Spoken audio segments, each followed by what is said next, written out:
Blake Peebles, DMMD, and welcome back to another episode of Aserian Classroom.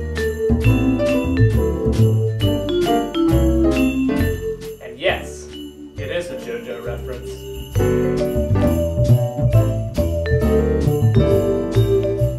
Today we're going to be talking about the eternal battlefield of Karth.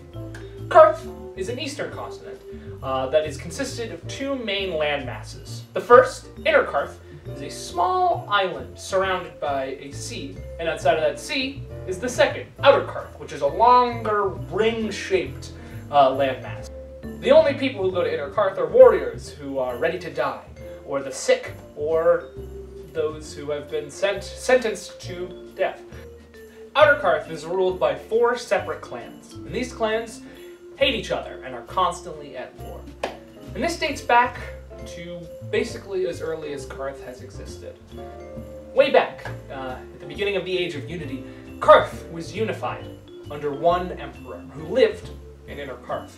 His 4 children were his vassals and ruled Outer Karth in his stead from 4 separate castles. One positioned to the north, one to the west, one to the south, one to the east. Did that wrong. One to the north, one to the east, south, and west of the large ring that makes up Outer Karth. These siblings did not care much for each other, or their father, the Emperor.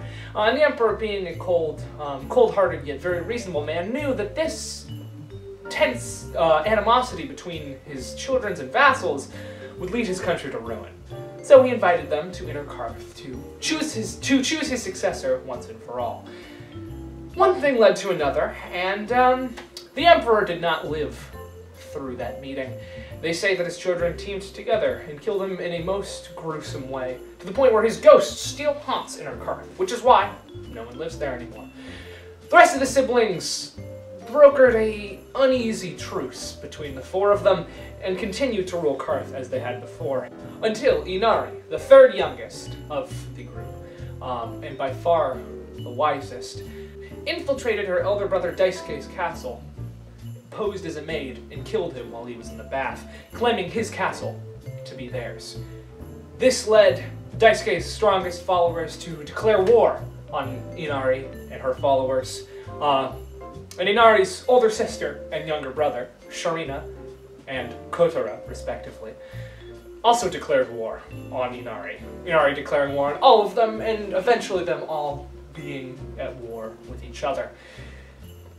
And ever since that day, the clans have been fighting back and forth, claiming territory, leaving territory, and who rules which part of Karth is never set in stone.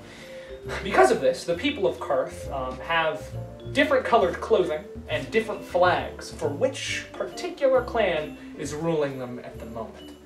There are some favored clans by the people and some favored clans by foreigners, but one thing's certain, this fighting will not stop. Probably ever. And now for the clans. Before we get into the details of the clans, I must say that while these started off as familial clans, they don't pass down leadership through the bloodline itself. The most capable warriors are adopted, more or less, into each of the families. So the family that was once at the helm of, let's say, Clan Daisuke, is perhaps no longer, though it is all forever encompassed under that clan. Without further ado, the clans. We'll start off with the clan who is currently in control of the northern fortress of Arch Mountain Peak. That is Clan Daisuke. Clan Daisuke is currently led by Oro Daisuke. Oro is a banished Yanti pureblood. Where he comes from, he will not tell any but his closest companions, but he fights life and limb for his clan, on the front lines whenever he needs to. Clan Daisuke's colors are red and blue, and their symbol is a shield with 2 katanas crossed in front of it. Clan Daisuke is one of the more brutal and bloodthirsty of the clans. They wage total war on their enemies, and when they are in control of an area, they use everything in that area as resources for them to become greater warriors and more successful in their coming battles. Because of this, they're not terribly popular with the the people who they rule over from time to time. And also due to their more lenient view of outsiders, foreign powers don't love Clan Daisuke either. As when you see people from Karth, you tend to see folks from Clan Daisuke searching the world for more innovations or warriors to make their cause more effective. Now we head over to the east, to the Crystal Palace of Corleone, which is currently being held by Clan Sharina. Clan Sharina is currently helmed by Archpriest Heworth. He is an aged human priest of St. Cuthbert. The colors of Clan Sharina are black and silver, and their symbol is actually a black and silver version of the symbol of St. Cuthbert, who they worship.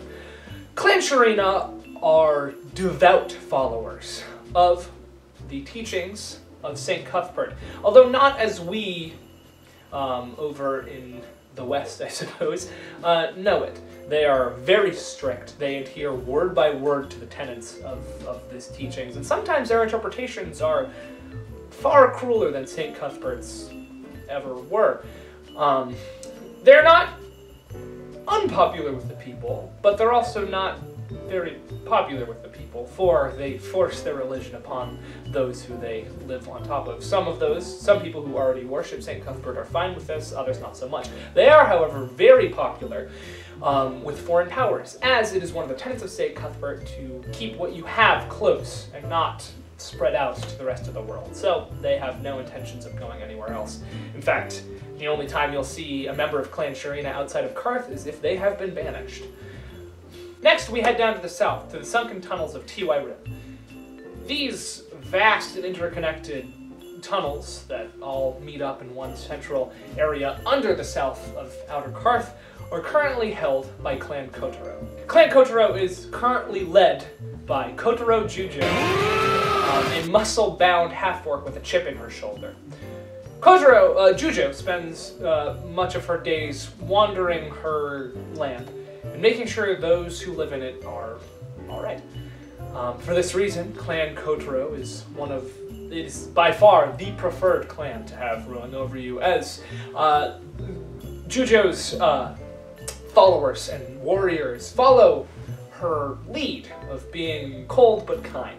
They don't openly go out of their way to show affection to those they rule over or each other, but you can tell that they truly care. Clan Kotaro's colors are purple and gold, and their symbol is a purple oni wrapped in golden chains. And finally, to the west, at the Temple of Earth, a structure first built by the first Emperor of Karth after landing upon Karth during Bastrin's voyage. This one is ruled over, currently, by Clan Inari. Clan Inari is led at the moment by a mysterious figure known only as Lady Inari. And that is all people outside of the clan know of her. Their colors are white and orange, and their symbol is a white and orange fox. Ever since the early days of the Karthian conflict, Clan Inari has been the one synonymous with trickery, deceit, and deception. This has not changed. They probably have the smallest standing force out of any of the clans, as far as any of us know. They keep all of their information locked down. And for that reason, most people who live under them are pretty ambivalent to their presence, as it is rare that you will see a warrior of Inari, unless you are about to die. And so those are the four clans of Karth, warring constantly. At the beginning of our first season, of our first campaign of Dungeon Party, during the earthquakes in Werthank, this is the current layout of Karth. But who knows how they'll change in the coming months, years, decades. It's a changeable place. That will be all for this Aserian Classroom. So, until I see you again, keep studying and don't fight so hard with your siblings that you create 4 separate countries within one.